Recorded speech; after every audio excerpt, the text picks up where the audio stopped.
On vient d'avoir le meilleur épisode de Pokémon Les Horizons. Il n'y a aucun débat. Moi, dès qu'on met un passage sur le passé de quelqu'un, si on a des explications sur quelque chose, c'est forcément la meilleure chose qui arrive. Mais avant de parler du meilleur truc qu'il y a eu pour l'épisode, on va quand même un peu parler de la forêt de Arboliva. Déjà, la première partie de l'épisode était centrée sur le fait que nos amis vont aider Arboliva à redynamiser cette forêt, ça on l'avait vu avec la preview de l'épisode. Mais ils ont besoin d'eau, logiquement, pour faire pousser tout ça, et moi je pensais qu'ils allaient faire intervenir Dot avec son coiffeton. Finalement c'est avec ce personnage, on connaît rien sur lui, et maintenant on sait qu'il a un Marest et il est venu les aider. C'est compliqué d'en arriver là parce que toutes les communications étaient coupées et on apprend que c'était à cause d'un magnéton. Et ce magnéton appartient à l'un des méchants que l'on avait vu déjà il y a quelques épisodes. Donc ils reviennent petit à petit comme je l'avais dit. Et on peut aussi imaginer que ce magnéton est celui qui a déclenché le feu grâce à la foudre qui nous avait été dit il y a 2-3 épisodes. Le Marest, tout le monde était étonné, enfin c'est normal pour Liko et Roy,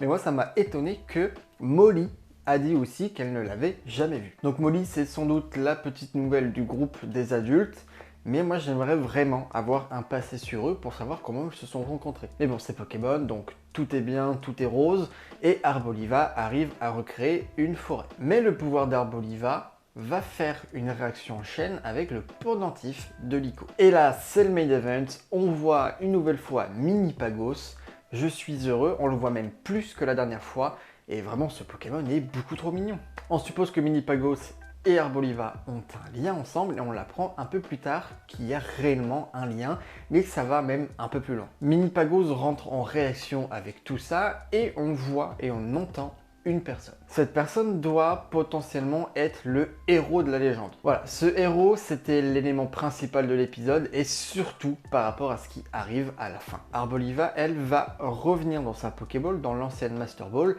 et elle va donc se laisser capturer par Roy et Liko. C'est donc la deuxième ancienne Master Ball qu'ils ont, puisqu'il y avait Rayquaza dans la première. Et là, je me suis dit tout de suite, ok, si Roy, il a une équipe composée que d'anciennes Master Ball, c'est une dinguerie. On apprend également dans cet épisode que le nouveau méchant a un Octali, un Etran, et que le magnéton lui appartient. Mais c'est officiel, je l'avais dit dans l'épisode dernier, on voit la mère de Liko, mais elle ne veut pas voir Liko parce qu'elle a dit que c'était trop risqué de l'appeler ou autre. Alors déjà, pourquoi c'est trop risqué de l'appeler et du coup pourquoi il se retrouve dans une librairie, Fried et elle. Fried lui cherchait des renseignements sur les anciennes Master Ball, il n'a pas réellement trouvé et la mère l'a renseigné. Elle renseigne sur le héros, il s'appelle Lucius et il était accompagné de 6 créatures, de 6 héros. On sait donc que le premier est Rayquaza, on l'a bien compris sur les images. Et donc maintenant, on a la certitude que Arboliva est son second Pokémon. Et là, dans les images, j'ai clairement l'impression de voir des Pokémon que je connais. J'ai l'impression de voir notamment un Flambuzard ou un Pokémon un peu feu-vol. Le Pokémon qui est dans l'eau et qui est un peu glace, qui est un peu, voilà, vol ou je sais pas quoi. J'ai vraiment l'impression que c'est un low class. Mais j'ai l'impression que c'est des formes différentes, peut-être justement un low class avec des ailes, pourquoi pas. Et il y a une des formes qui me fait clairement penser à un Arcanin, mais plutôt un Arcanin 18, et ça pourrait être logique vu que le héros est là depuis déjà quelques centaines d'années. N'hésitez pas à me dire dans les commentaires ce que pour vous ces Pokémon représentent. De toute façon, j'imagine que ça va être selon la zone qui est à Paldea, il y en avait 5-6 il me semble quand on joue au jeu, et ça pourrait représenter tout ça. Par contre, j'avoue qu'il y en a un que j'arrive pas trop à reconnaître et je me dis, je sais pas du tout quel Pokémon c'est. J'ai même cru au début que c'était les oiseaux légendaires de la première génération, ou de Galar, parce qu'ils vont à Galar maintenant. Et oui, ils vont à Galar tout simplement parce que la grand-mère de Liko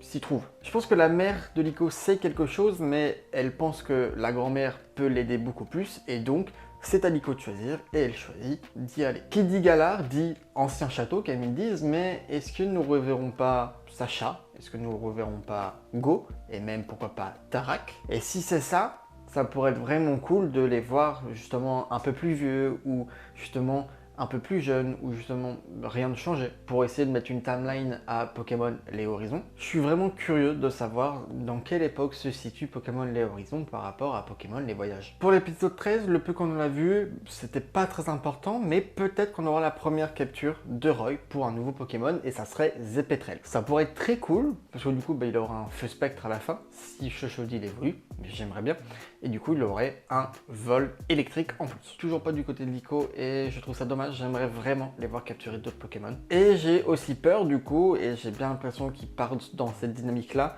c'est que Paldea ne va pas trop être visité et ça sera plus de région en région et qui vont en fait survoler avec le dirigeable. C'est soit ça et du coup ça va être comme Galar avec les voyages et on va pas du tout voir la région, voire très peu, ou alors justement ils vont survoler une région, se poser, visiter ce qu'il y a et puis après on passe à une autre. Récap de ce que l'on veut pour les prochains épisodes, voir les méchants évidemment, mais là je pense qu'on est bien parti pour. Ensuite c'est de voir qui est le héros et qui sont ses Pokémon. Ensuite, est-ce que nos héros vont capturer d'autres Pokémon? Est-ce que Dot va un jour sortir de sa chambre? Et bien sûr, le main event, j'aimerais bien voir la mère de Liko et Maître Gibeon, parce que je suis sûr que les deux se connaissent. En tout cas, c'est toujours un plaisir d'en parler avec vous dans les commentaires.